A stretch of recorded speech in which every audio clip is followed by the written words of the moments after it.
introduce and turn this presentation over to a longtime member of the New York Council, currently who had previously served on our board of directors, currently sits on our advisory council, and has been recognized for his dedication to and involvement in numerous military, veterans, and national security groups, including both the Navy League and the Naval War College Foundation. With that, I'd like to turn this over to Mr. Joe Purcell of Morgan Stanley. Joe, thank you. Thank you, Frank. And it's a pleasure to be here today and to introduce Dr. Hickey. And it's also a pleasure to see so many familiar faces and names of the Navy League in New York City, who I'm incredibly fond of. So welcome to everybody today. We are very fortunate to have as our guest speaker today, Dr. James E. Hickey. Dr. Hickey has served as Associate Provost and now as Interim Provost of the U.S. Naval War College since 2015. His remarks this afternoon are focused on the theme, quote, "Not your father's war college," unquote. Before he begins, let me take a minute to tell you a little bit about Dr. Hickey's background and experience. Jay Hickey is a 1980 graduate of the U.S. Naval Academy, earning his Bachelor of Science degree in Mechanical Engineering. He subsequently earned several graduate degrees, including his PhD from Salve Regina University in Newport, Rhode Island.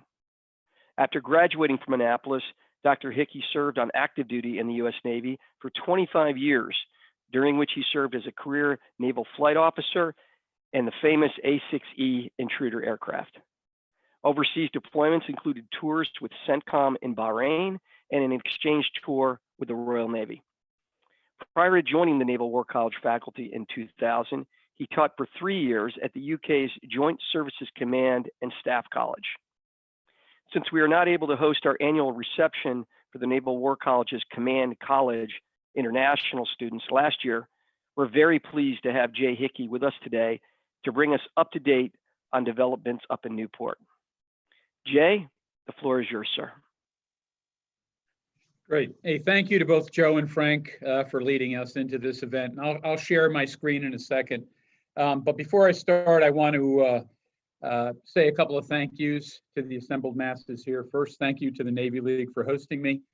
As I was explaining before the group arrived in the session today, I won't go into details, but I am the combat veteran of 2 New York City Fleet Weeks back in the early 90s, which I thoroughly enjoyed. And I've also been a survivor of a wonderful Navy League reception held in Fort Lauderdale at another time in my career. I also want to thank, I saw Philip Bildencheck in here. I want to thank him and as the chair and also the entire Naval War College Foundation. So whereas the Navy League is a great supporter of everything Navy, the Naval War College Foundation really provides us the measure of excellence for a lot of the things we do here, whether that's opportunities to speak to people around the nation, whether that's opportunities to expand conferencing, faculty development, and others. So Philip, on behalf of my gang, thank you very much for everything the foundation does for us. We literally could not do what we do without the support we get from both of your organizations. So I'm going to go ahead and share the screen here. And if I get this right very quickly, we will see the beginning of a presentation. I do want to start off by commenting that while I am clearly representing the Naval War College today, particularly in question and answer periods, if we wander off into fields afar, I need to let you know that the views and the opinions are mine and not necessarily representative of the Navy, the Naval War College, or others. So that gives me some leeway here. So always got to have a cover sheet, right? And there you go. Not your father's Naval War College. Now, for anybody who's been over the Newport Bridge anytime in the last about 80, 90 years, that's not what you see when you come over the bridge now, and I recognize that. That was shot from the air, obviously, in about 1930 or 1932. And if you can track my my cursor here, there's Luce Hall. Foundation has its offices. That's where George Lang lives. But that was it then. That building is no longer there. What we call Founders Hall is hidden in the trees here. That was the original Naval War College, now the Naval War College Museum. And that small cottage right there is where the president of the Naval War College lives. At this time, when this was going on, we're in the interwar period, lots of important things going on. A lot of what people remember the War College as are occurring during these times. And I'll reflect back on those as I go through. But at this time, this is a very Newport, Rhode Island centric command. The classes are held in the building you see. There's wargaming going on, and that's about it. Not that there isn't a lot of good thought going on, but most everything is focused right here on the shores of Narragansett Bay.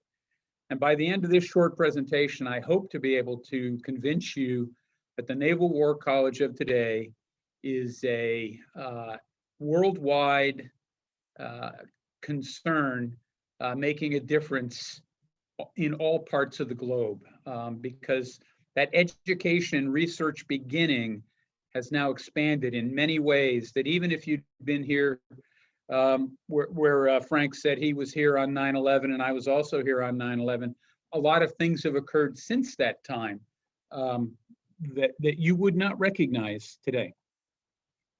So I always got to throw a couple of quotes up there. College was formed in 1884. The War College, a place of original research. What often people miss is it says Naval War College in our name, but we are also very interested in the prevention of war. And for all of you in the crowd, I mean, you'll get this intuitively. Sailors and soldiers and airmen die first. So if we can prevent war, if we can achieve our national objectives without war, then that's certainly better all around, but we need to be prepared for war. A large transition took place in the early 1970s. Admiral Stansfield Turner came in. People often call it the Turner Revolution. Some parts of the college, it was a revolution. In other parts of the college, it was clearly an evolution because we didn't get it right away.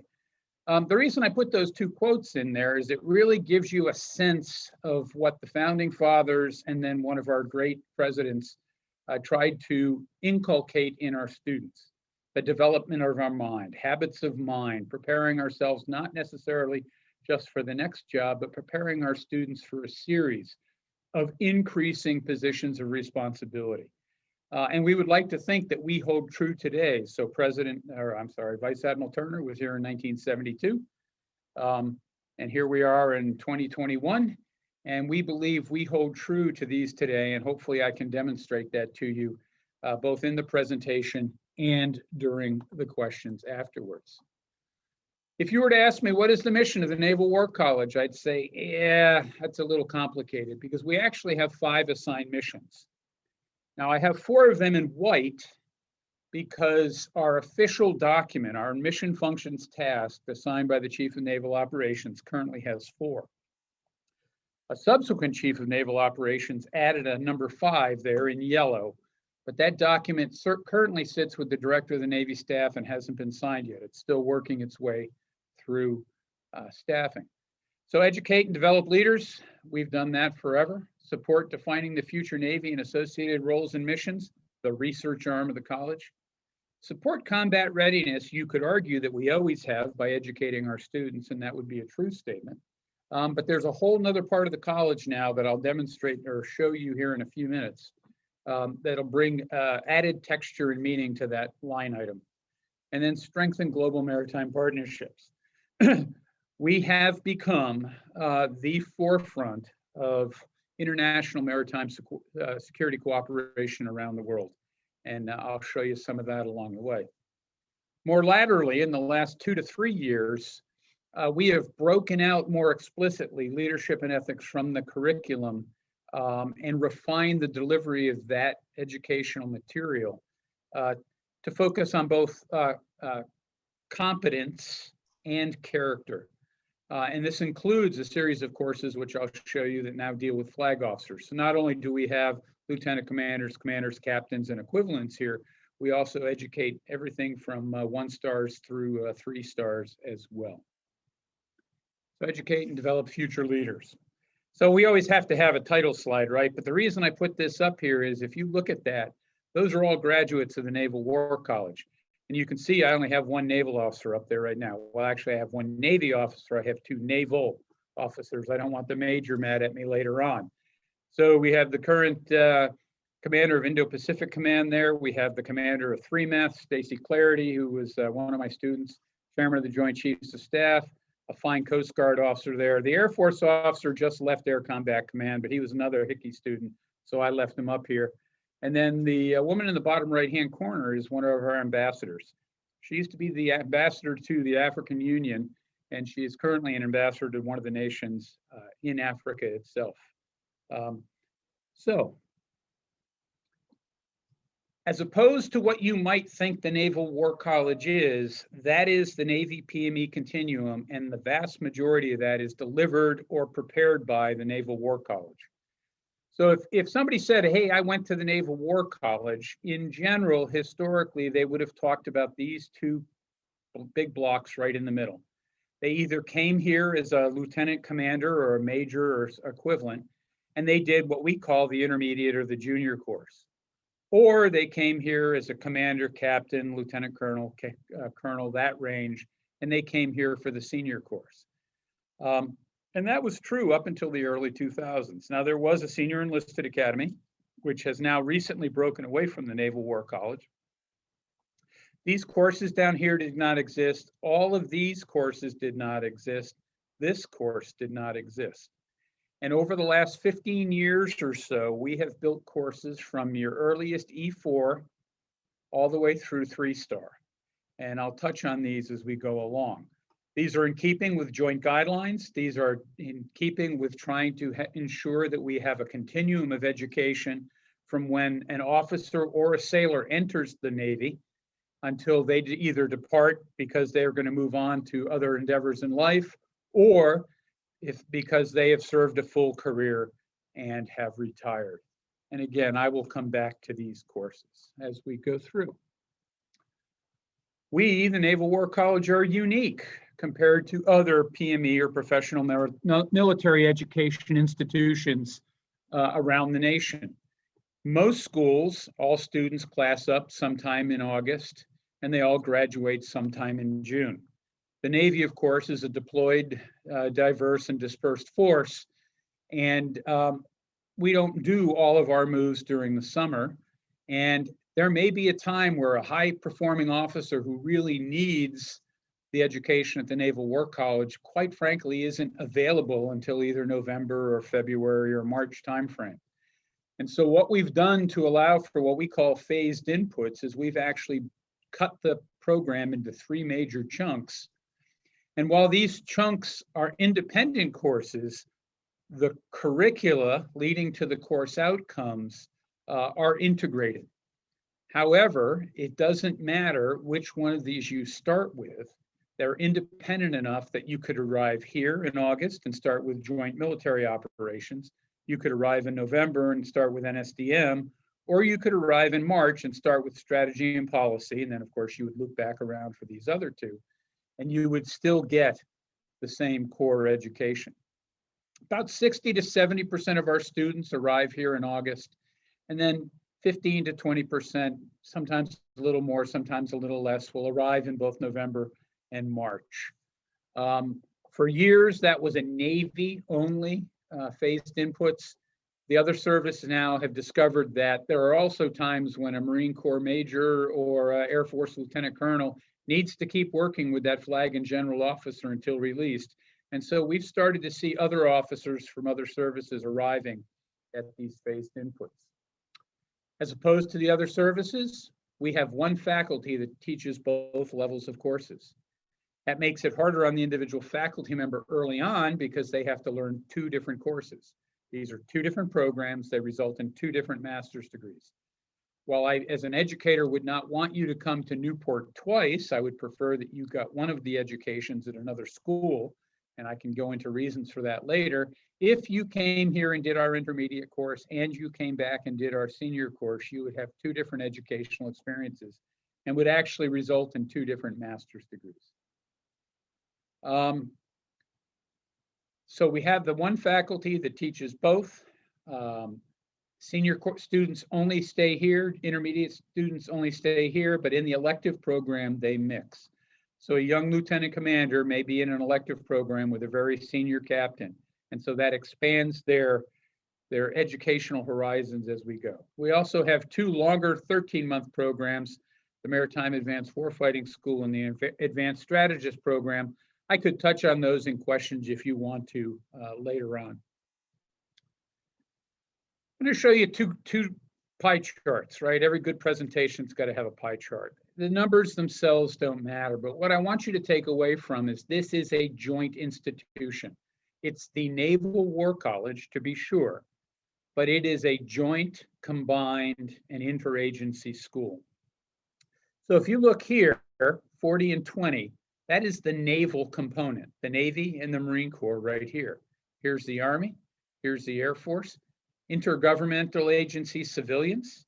So you can imagine all the alphabet soups, Department of the Navy, Department of the Army, CIA, DIA, NSA, all those kind of things there. And then our international students. We're a little low this year on international students due to travel related to COVID. Normally in the senior course, we have about 50. This year, we're down around 37, but we expect that we'll be back up there again next year. For the intermediate course, again, you can see this is a very joint interagency and international course. More Navy in this one, still have Marines, Army, Air Force, etc. Normally, we would have around 60 international officers on the intermediate level course. Again, due to COVID and traveling restrictions, we don't have quite as many this year.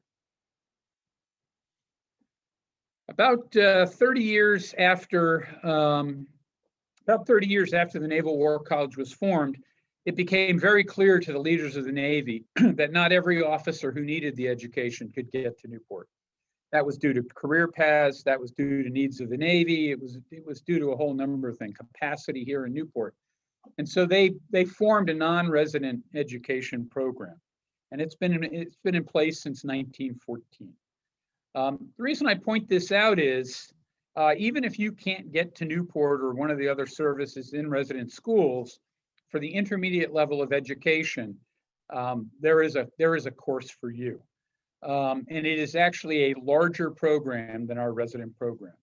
Comes in 3 flavors. So the Fleet Seminar course is effectively the College of Naval Command and Staff taught around the country in classes at night.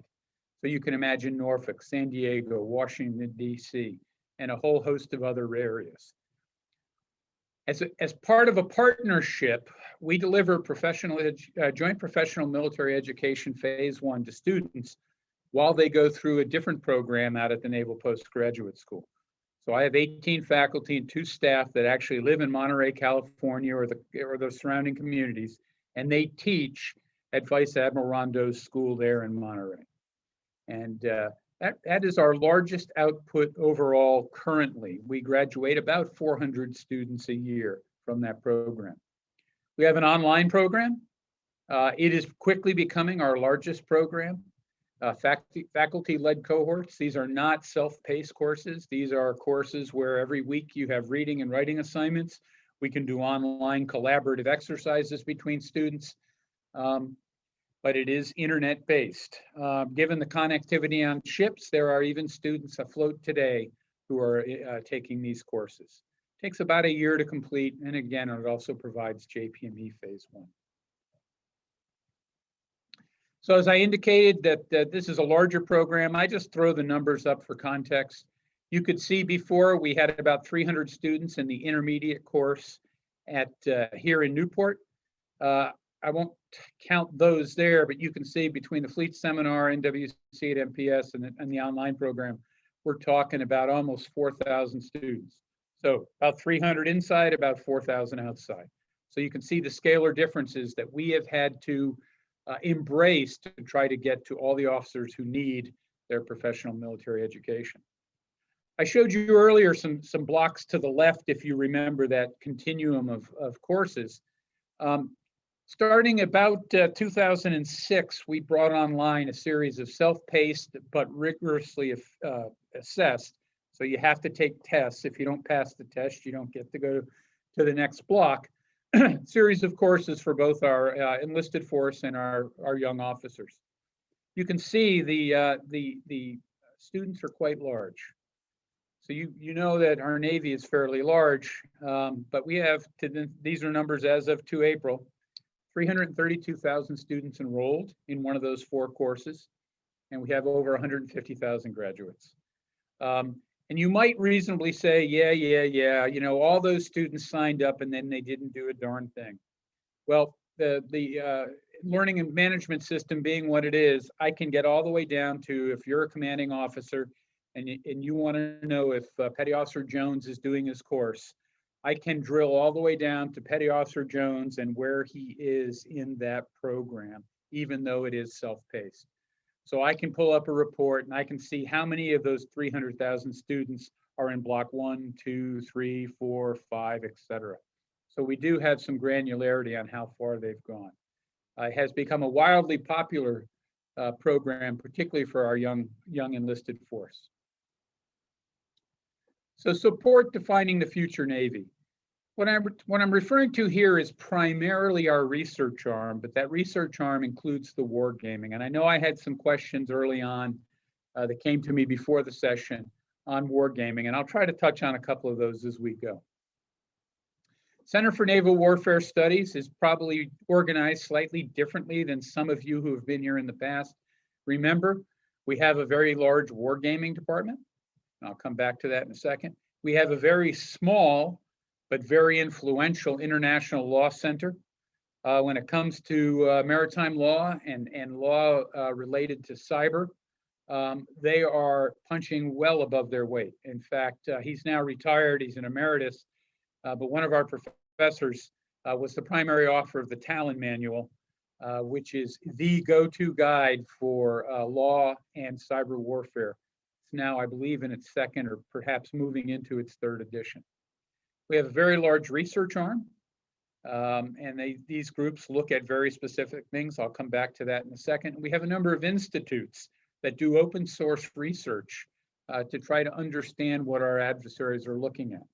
So some of the questions I got were, how do you do wargaming in this area of great power competition? How have you adjusted the things you do, given that we have a now risen China and a remerging Russia? And then obviously there are some other players around the world that are challenging. So particularly these higher level war games here, these global series war games. These war games, of which we do a number each year, are held at a very high classification level. And they deal in great detail with capabilities, capacities, and estimated actions that key adversaries might take. And you can probably read in between the lines there. These are played with the senior officers arriving to play those roles. So it's not a series of lieutenant commanders playing on behalf of their 3 or 4 star. We finished a game last week, and while he wasn't here the whole time, the 4-star involved was here for part of the game to understand what was going on. And some of his seniors, 2 and 3 stars, were here fighting the game as if they were in an actual action. These games take about 7, 8, 9 months to do. People show up for about 2 weeks and you go, wow, that was a nice war game. It probably takes 4 or 5 months up front to frame the war game, to get at the researchable questions, to make sure all the databases are correct, set up the rules of the game, to educate the players, and then 2 to 3 months on the back end to actually synthesize the data to include capturing conversations between players to try to play out how decisions were made, how they impacted actions during the war game, to come up with basically a set of lessons learned. A lot of these games are iterative, and so over time, people have tried many things in many parts of the world, determined what worked and what didn't work, and that has refined fleet operations today. We also have some student-involved research groups over here. So Halsey Alpha has looked at the Pacific. You can read between the lines there for a number of years. Students come in, they get briefed on the research that's been done before. They make some changes to force structure and some other things. They spend a year iteratively gaming that. And then they write a report to give to the next group. This has become highly influential out at Indo-Pacific Command and Pacific Fleet. Halsey Bravo, Middle East, Gravely was a series of research things looking at fleet design and other things. Unfortunately, the director of the Gravely group passed away unexpectedly in December of 2019, and we're still looking for the right person to take over that action. We have an interim chair right now. The Chinese Maritime Studies Institute looks at open source Chinese documents and tries to define what they're thinking. Future warfighting studies, cyber and innovation, and then a Russian Maritime Studies Institute. So for those of you who are wondering, how are we looking at key competitors?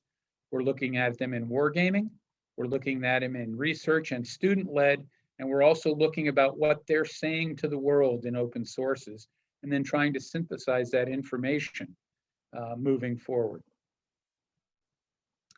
As you would expect, every year, this is 1 year old. Often he does them for 2 years, the dean. He pulls together his entire team and says, what are we going to focus our research on this year? Obviously, there's a number of things. It's just too much to research over time.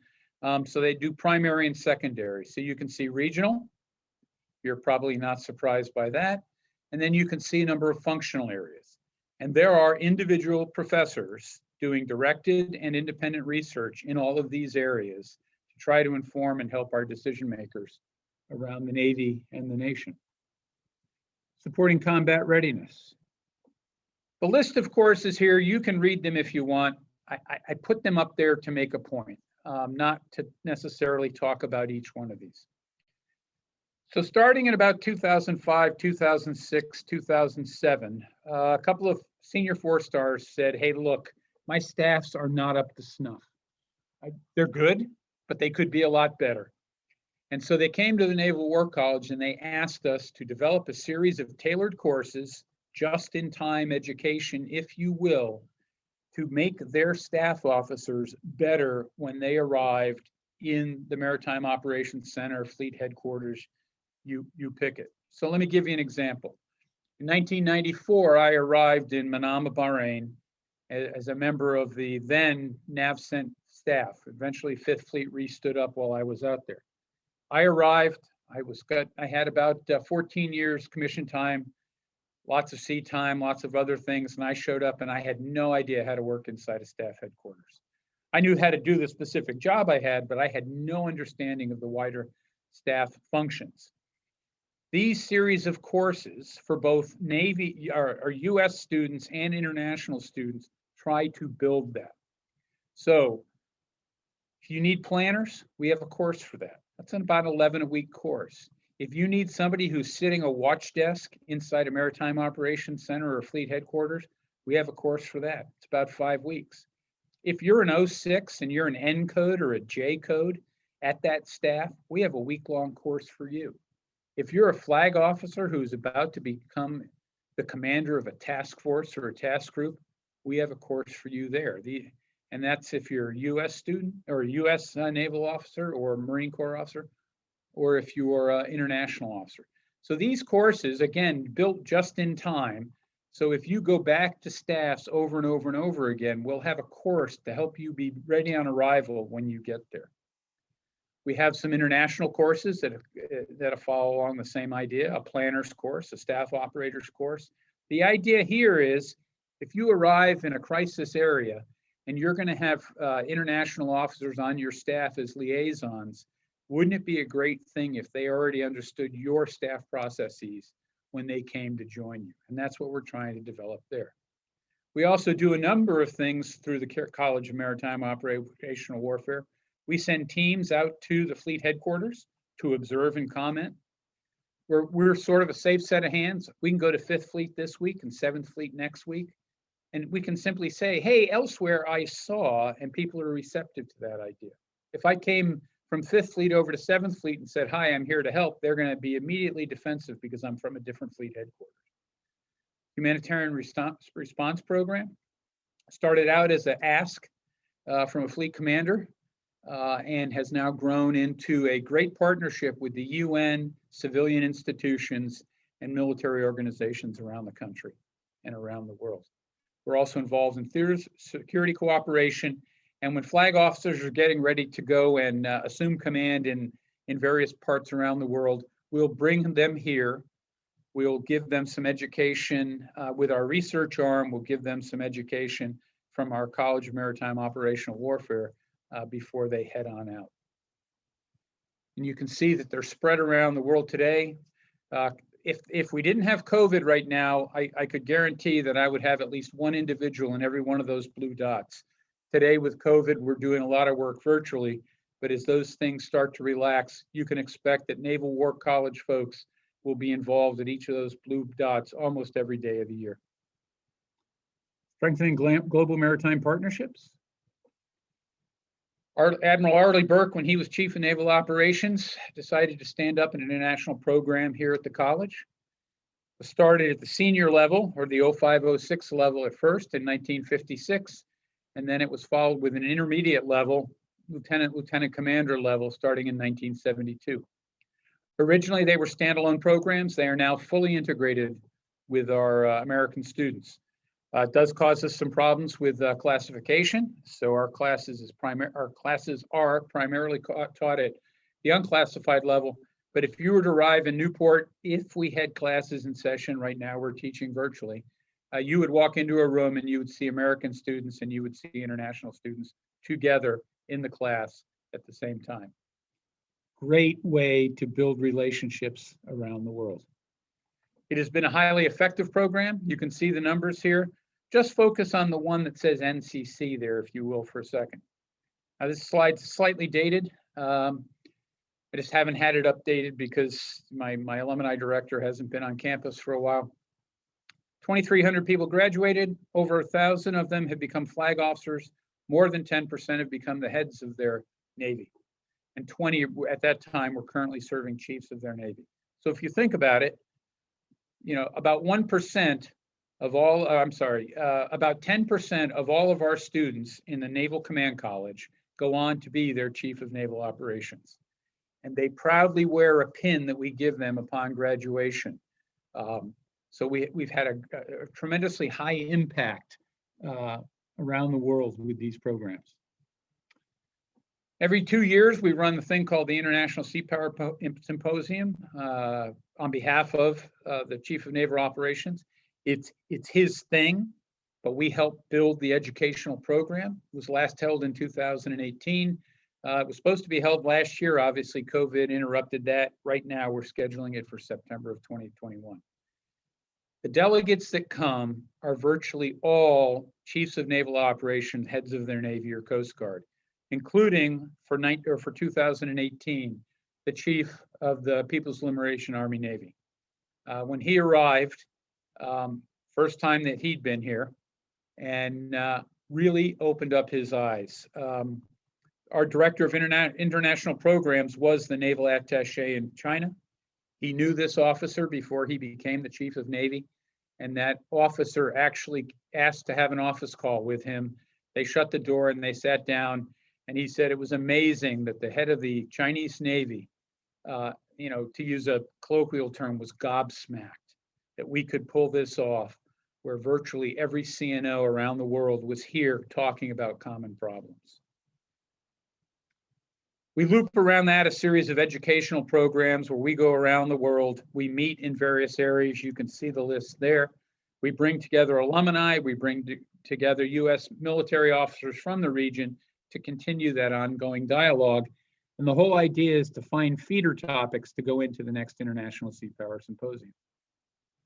Closing it out, I showed you before that at the very beginning, we had a yellow mission, and that was promoting leadership and ethics throughout the force. That mission is headed by a retired two-star, Margaret Peg Klein. Have three major lines of effort. They provide leadership and ethics in the Naval War College curriculum.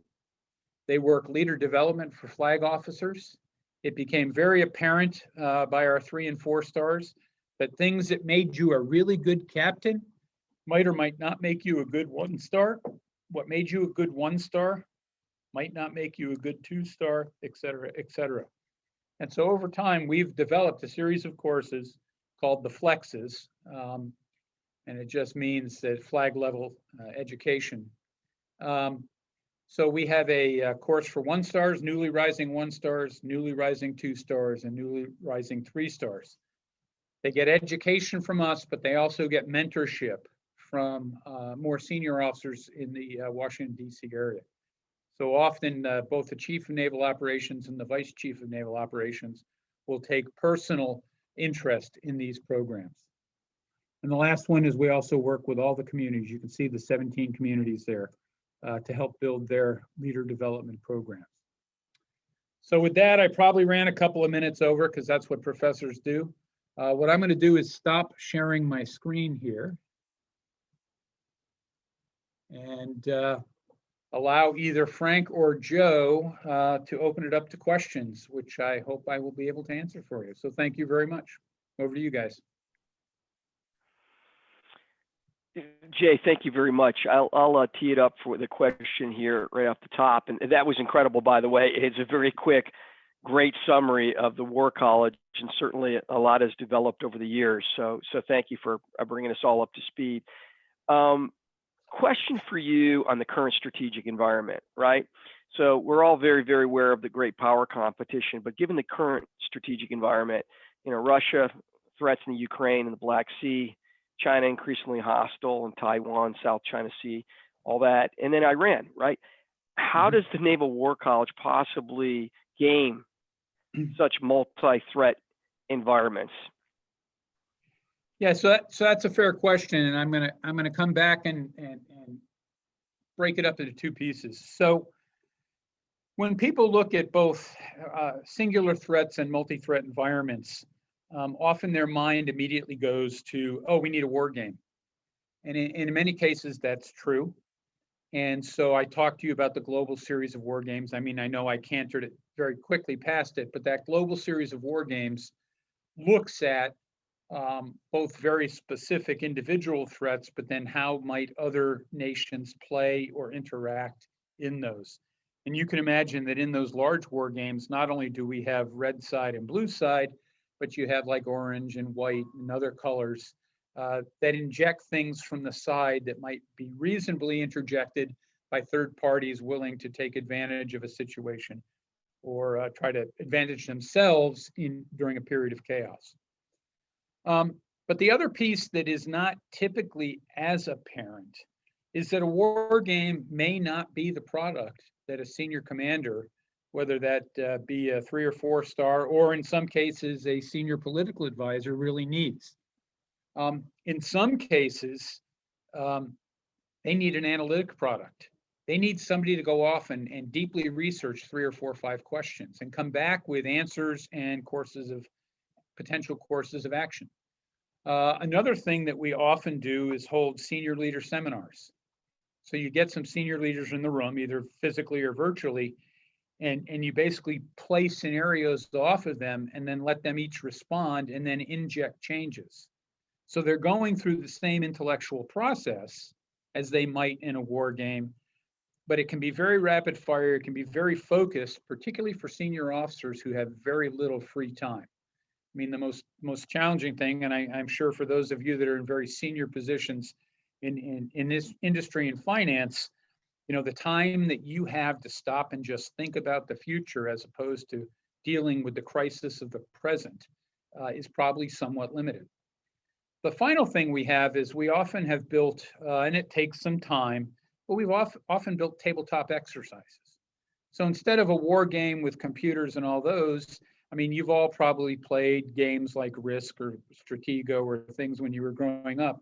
Well, in a more refined way, you can do tabletop exercises and some gaming in a very simplistic fashion that may, in fact, get at what that senior leader needs without the need for, months and months and months of preparation in a war game. So that's a long answer to, we look at a series of products that we try to tailor to the individual senior leaders to get them the information they need to make the decisions they're most concerned about. That's excellent, Jay. Thank you. And obviously, there's so many moving pieces within that you were talking about in terms of the colors of the different participant in the war games and the complexity and the analysis that goes into it. Appreciate your comments on that. And Frank may chime in with any questions from the audience, but I'll ask you one other one in the interim. Let's just talk about China for a second, okay? China, is recognized by everyone as the greatest concern in so many ways. I happen to be in banking, and we see them on the finance and economic front clearly as just as a country and as an economy. But is there anything hiding in plain sight that is being overlooked in all the analysis that's being done? Yeah, so Joe, that's a great question, and regrettably, I'm probably not the best guy to answer that, only because my academic field is not China, and sadly I spend most of my job nowadays, worrying about budget and other things. But we do have a lot of people that worry about China, and there are some big questions out there, some of which you in industry have probably pondered. And the answers to those, if we get them more right than wrong, will give us some insights. So it is clear we're in competition with China right now. So, Sun Tzu talks about, the greatest, the acme of skill is to win without fighting, right? So if you can obtain your strategic objective and thwart the strategic objective of an adversary, whether in business or in international relations, without firing a shot, that would be good, right? Because blood and treasure aren't lost. So we are clearly in competition right now with China on a number of fields. But is China still a rising power? Is China a risen power? Or is China, even if we don't recognize it, already over the lip and beginning to head on down because of some internal challenges? It was recently reported in a number of areas, China has the largest fleet in the world.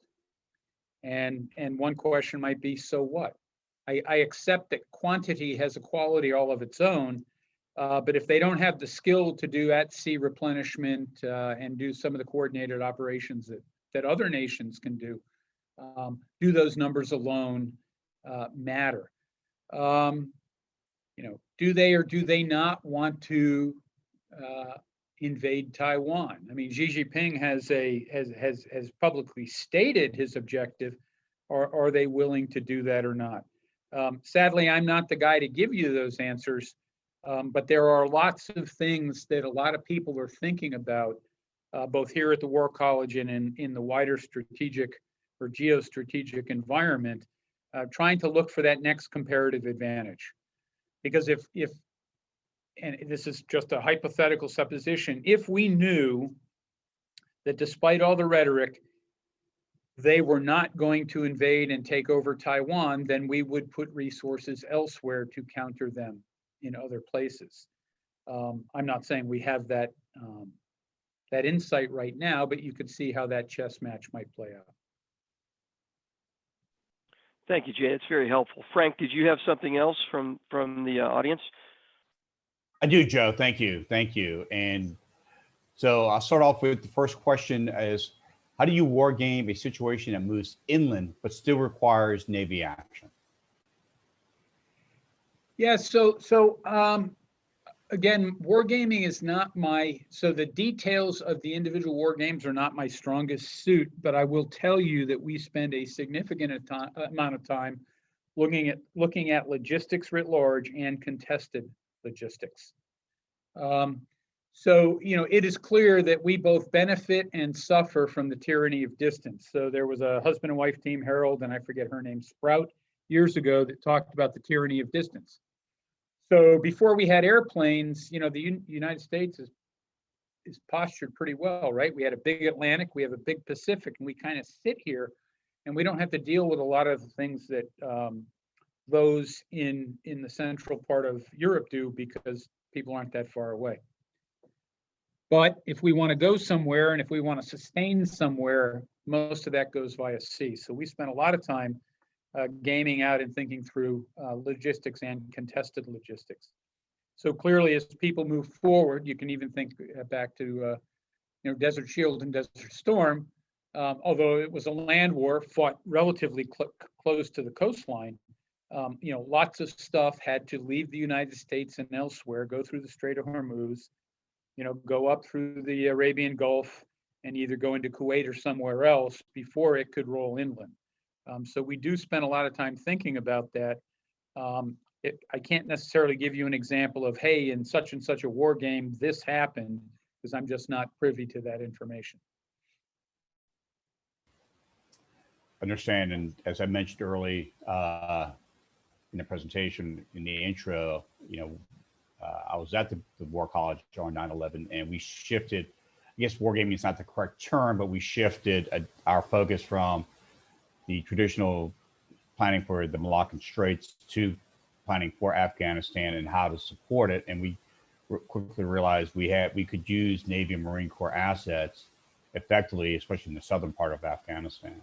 Mm-hmm. So yeah, I have a question from our Marine Corps participant, Major Piruk, who asked, as a current student of the Marine Corps University's Distance Command and Staff program, we are studying joint strategic planning, but our cohort is not actually joint. The Navy seems to be leading the way to a true joint education. How do you overcome the language barriers and service-specific cultures with joint and international students? Yeah, so that's a really good question. It's got 2 or 3 parts, and I'll try to canter through them pretty quickly. So the advantage we have in resident education, this would be true for Marine Corps University if the major was in either the, well, in his case, it would be Marine Corps Command and Staff School, or for the students that are at Marine Corps War College, if for the more senior students, where the joint staff, the chairman of the Joint Chiefs of Staff mandates the student composition within limits. Now, whether the services can support that on any given day is always a pressing challenge given personnel. But for example, here at the Naval War College, I have to have a joint faculty. No more than 60% of my faculty can be Navy. I have to have Air Force, Army, et cetera, et cetera, et cetera, so that my instructor cadre is joint and interagency. And my student body has to be joint and interagency. Now, we go to school in civilian clothes, but if you were to walk in on a day that it was a uniform day because a senior officer was coming, you would walk into a seminar and you would see at least one light blue. You would see at least one Army guy. You'd see a Marine. You'd see some civilians. You would see 2 to 3 international officers. And part of that is driven by statute and policy. Now, non-resident education, which the major is involved in, and I ran non-resident education here for 5 years, those are relaxed because the services own the non-resident education, and they cannot force other service students to enroll in their programs. Now some do and some don't. So for example, there's a program at the Army War College that all the services have agreed to buy into, and it's one of their distance education programs, and that's a very joint seminar.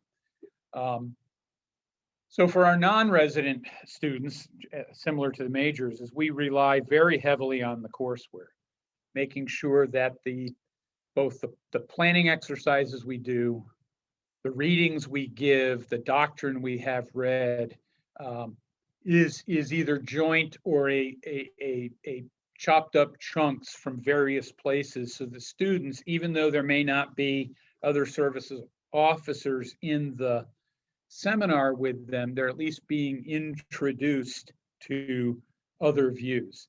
So, the Navy students are still getting education on air power. They're still getting education on land power. They're getting education on allies and capabilities. The other thing we have an advantage of, or we actively seek out, I guess I shouldn't say advantage, we actively seek out, is ensuring that the faculty we hire as civilians, most of our non-resident faculty, not all, but many of them are former or retired military officers. And so we carefully look at. So I hired Army officers, Marine Corps officers, Air Force officers, and Navy officers as civilian faculty when I was the director of distance education, which then, even though they get a little dated over time, they bring that perspective into the seminars. But the major is correct. It is a challenge in non-resident education. Thank you. And as a proud graduate of the Army War College myself, I can appreciate your comment and bringing out the different perspectives and learning that perspectives in a somewhat of a joint environment, because we had Navy, Air Force, we actually had a foreign officer in addition to the Army and National Guard officers. I have time for one more question right now, and has to do with what one of our colleagues calling in from Europe. Is the Black Sea the next location for a Cold War? Will forces calm down?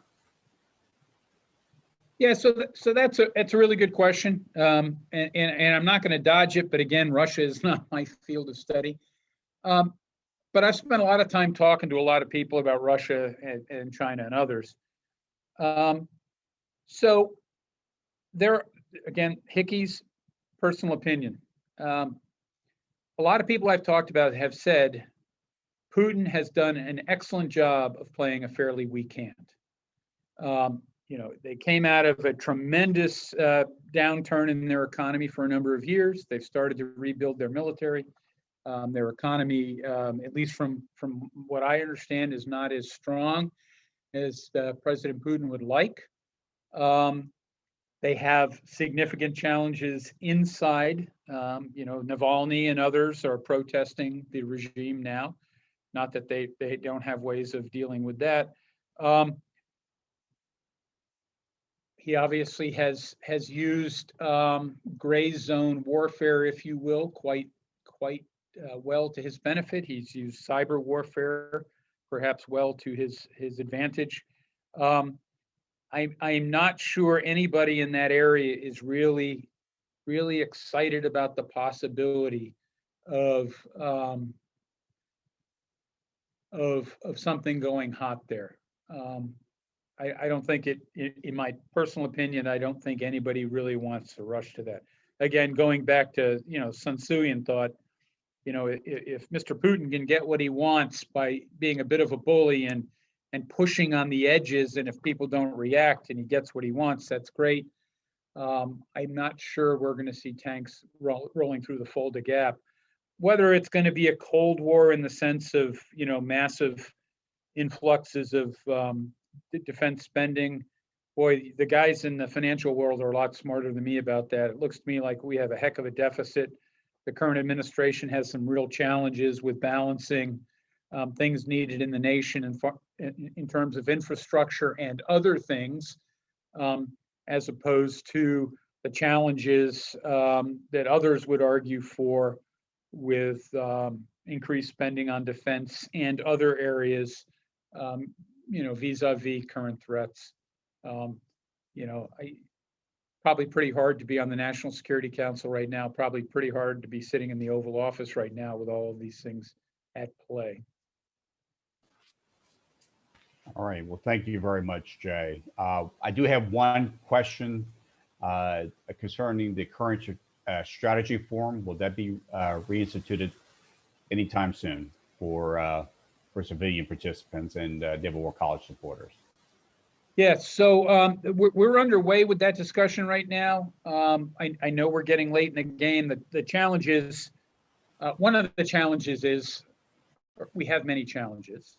Among them are, we are, as a small military command that is a tenant command on Navstay Newport, which is part of Rhode Island and also is responsible to responding to Fleet Forces Command guidelines, we're getting pulled in a lot of directions on what we can and can't do.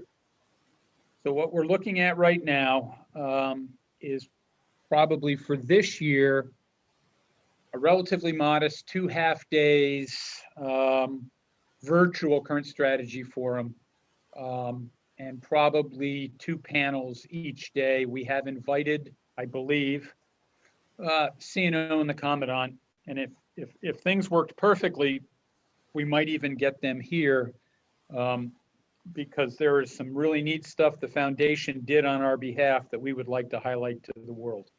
A benefactor put in a beautiful video wall for us, for example, which is far ahead of anything we had in Spruance Auditorium before.